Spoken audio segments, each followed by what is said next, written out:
उत्तर प्रदेश के मेरठ के Victoria park में चल रही राम कथा के दौरान जगत गुरु स्वामी राम भद्राचार्य ने महिलाओं और शिक्षा को लेकर विवादित बयान दिया। उन्होंने इस्लाम धर्म पर कमेंट करते हुए कहा कि इस्लाम में महिलाओं की दुर्गति होती है। एक एक महिला से 25-25 बच्चे पैदा करना और फिर बूढ़े होने पर 3 बार तलाक तलाक तलाक कहकर छोड़ देना, यूज एंड थ्रो जैसी बातें देखने को मिलती हैं।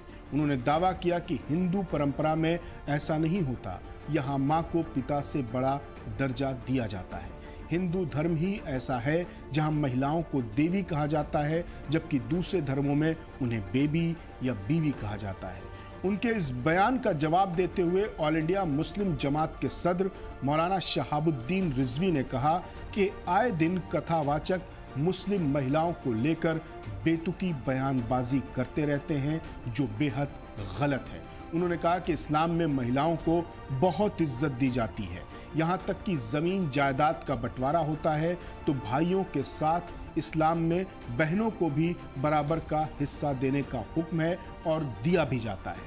मौलाना शहाबुद्दीन रिजवी ने कहा कि इस्लाम में माँ के कदमों के नीचे जन्नत बताया गया है।